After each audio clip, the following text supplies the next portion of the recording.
بسم اللہ الرحمن الرحیم۔ جن کی حضور اکرم صلی اللہ علیہ وسلم سے ملاقات کا واقعہ۔ مکہ معظمہ میں ولید نامی کافر رہا کرتا تھا۔ اس کا ایک سونے کا بت تھا جس کی وہ پوجا کیا کرتا تھا۔ ایک دن اس بت میں حرکت پیدا ہوئی اور وہ کہنے لگا، لوگوں، محمد اللہ کا رسول نہیں ہے، اس کی تصدیق مت کرنا، معاذ اللہ۔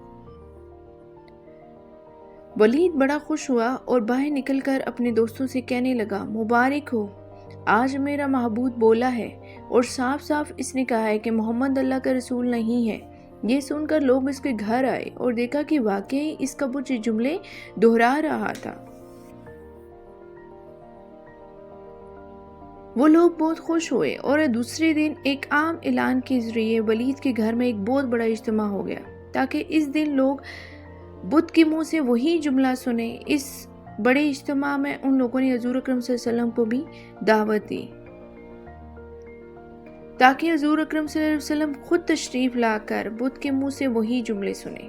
چنانچہ حضور اکرم صلی اللہ علیہ وسلم بھی تشریف لے آئے۔ جب نبی کریم صلی اللہ علیہ وسلم تشریف لائے تو بت بول اٹھا، اے لوگو، خوب جان لو کہ محمد صلی اللہ علیہ وسلم اللہ کے سچے رسول ہیں، ان کا ہر ارشاد سچا ہے اور ان کا دین حق پر ہے۔ تم اور تمہارے بت جھوٹے ہیں جو تمہیں گمراہ کرنے والے ہیں۔ اگر تم اس سچے رسول پر ایمان نہ لاؤ گے تو جہنم میں جاؤ گے، پس عقل مندی سے کام لو اور سچے رسول صلی اللہ علیہ وسلم کی غلامی اختیار کر لو۔ بت کی یہ باتیں سن کر ولید بڑا گھبرایا اور اپنے معبود کو پکڑ کر زمین پر دے مارا اور اس کے ٹکڑے ٹکڑے کر دیے۔ حضور صلی اللہ علیہ وسلم فاتحانہ طور پر واپس ہوئے تو راستے میں ایک گھوڑا سوار جو سبز پوش تھا حضور اکرم صلی اللہ علیہ وسلم سے ملا۔ اس کے ہاتھ میں تلوار تھی جس سے خون ٹپک رہا تھا۔ حضور صلی اللہ علیہ وسلم نے فرمایا، تم کون ہو؟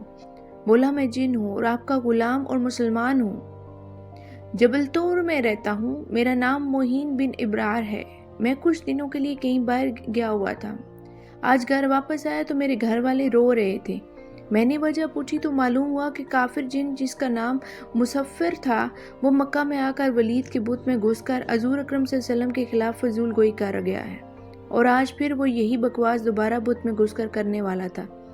اس سے پہلے کہ وہ آپ صلی اللہ علیہ وسلم کے متعلق بکواس کرتا، یا رسول اللہ صلی اللہ علیہ وسلم، مجھے سخت غصہ آیا۔ میں تلوار لے کر ان کے پیچھے دوڑا اور اسے راستے میں قتل کر دیا۔ پھر میں خود ولید کے بت میں گھس گیا اور اب جو کچھ کہا میں نے کہا۔ حضور صلی اللہ علیہ وسلم نے یہ قصہ سنا تو بڑی خوشی کا اظہار کیا اور اپنے اس جن غلام کے لیے دعا فرمائی۔